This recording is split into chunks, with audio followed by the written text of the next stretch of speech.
What Annie Farmer just said should shake every single one of us to the core. She's not just an Epstein survivor. She's a woman who has lived through betrayal after betrayal at the hands of a justice system that promised her accountability and then handed her abuser a sweetheart deal. And now, after everything, when she hears Donald Trump dismiss survivors' pain as nothing more than a Democrat hoax, she calls it what it is, very troubling. But troubling doesn't even begin to cover it. Epstein survivor Annie Farmer joins me now. Annie, I'm grateful for your time. It's been a long journey. Tell me how you're feeling about today and what you hope will come of today's advocacy. Well, thank you for having me, Major, and thank you for centering the voices of survivors. That's something that has not happened enough in this case. I'm feeling a little exhausted after today, but also hopeful. You know, this last couple of days has been very powerful, both to be gathered with so many other women that are sharing their stories and are bravely speaking out and asking for justice, but also to be finally invited into the conversation. And I think, to meet with lawmakers, to see them be emotionally moved by these stories, it felt like perhaps for the first time that maybe there was a chance that there would be movement. The president was asked about this today, and he again called this a Democratic hoax. How did that make you feel?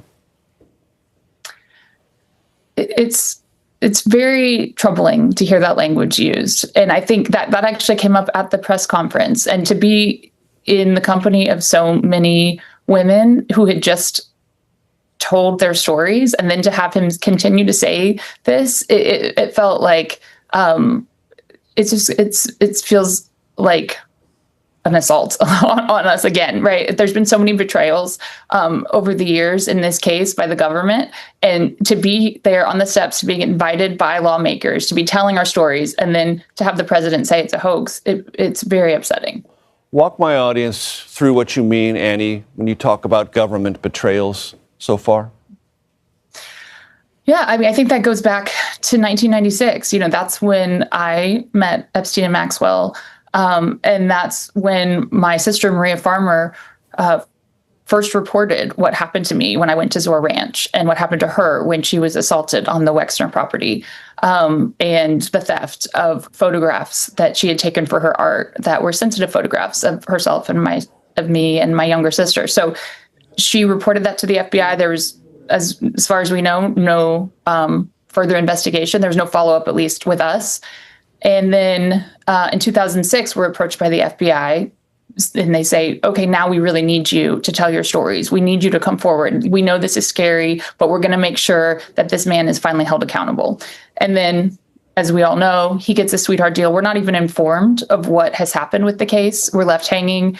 And, he's given a chance to leave his imprisonment during the day on a work release program, where we heard stories yesterday about how he continued the abuse during that work release program.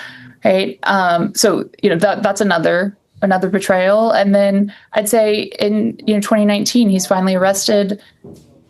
Once again, we feel hopeful, and he dies in U.S. custody. And then we're asked to come forward and share again our stories with the FBI, and that there may be further people arrested. And the only person from all of that, from all the stories that were told, that was arrested was Ghislaine Maxwell. I was one of the women who was a witness at her trial, one of the 4 victims, and we represented so many others. And in that case, we went again, agreed that we would do this, to testify and go through this process for the government, and then to see what's happened recently with her prison transfer and talk of a pardon. I mean, it's a real slap in the face. Do you want the files in the possession of the Justice Department and the Treasury Department released in hopes that they might lead to further prosecution, or just so that everyone can see what happened, and whether there's prosecution or not, you and other survivors obtain some measure of probably inadequate, but nevertheless important closure? I think transparency, hopefully there could be many outcomes, right? One, I do believe, is understanding the systemic failures that allowed this abuse to continue for so long. That's important for our country to keep children safe, is for us to understand what went wrong here. But also, I do believe there are people in positions of power that were very much implicated that have never been held accountable, and that the pressure could come from the public if they know what is in that information, that something might be done. Annie Farmer, I appreciate your time. Thank you very much. What Annie Farmer just laid out isn't just a personal story. It's a window into how our justice system, our government, and yes, even our political culture have failed survivors for decades. Listen to the pattern she described. Survivors were encouraged to come forward, to trust the system. They were told, this time will be different. This time you'll be heard. This time we'll hold him accountable. And what did they get? A sweetheart deal. Epstein serving time in a cushy work release program where he allegedly continued his abuse. A system that looked the other way while pretending to offer justice. That's not just failure, that's betrayal. And when Epstein was finally arrested again in 2019, survivors felt a glimmer of hope. Maybe, finally, the system would confront the full scope of his crimes. Annie Farmer and others stepped forward again, reopening wounds, reliving trauma in public testimony, because they believed it could lead to real accountability. But what happened?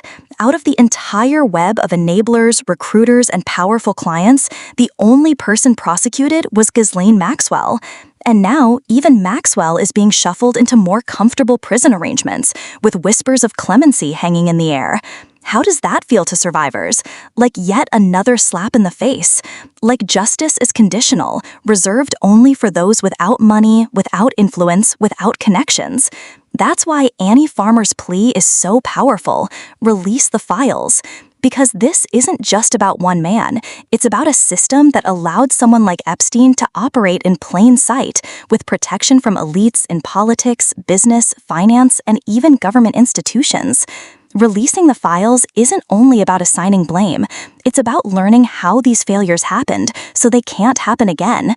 It's about exposing how networks of wealth and power can silence victims, distort justice, and protect predators. And yes, it's about accountability, because until the full truth is public, there will always be people who skate free while survivors carry the scars. And here's where the politics come in. Not because survivors made it political, but because those in power did. When Donald Trump dismisses this entire issue as a Democrat hoax, what he's really doing is trivializing the voices of survivors like Annie Farmer.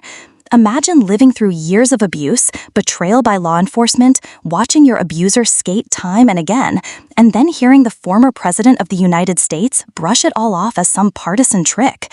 It's not just insulting, it's dangerous. Because when leaders treat truth like a game, when they dismiss survivors for political convenience, they're telling abusers everywhere, you'll be protected if you're connected enough.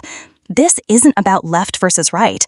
It's about whether we as a country are willing to face uncomfortable truths. It's about whether the justice system exists to protect the vulnerable or shield the powerful. And it's about whether survivors, who've already carried more than anyone should have to bear, will finally see transparency and accountability, or whether they'll be betrayed yet again. Annie Farmer and others have already done the hard part. They've spoken out. They've relived their trauma. They've risked their privacy, their safety, and their peace of mind to tell the truth. The question now is, will we do our part?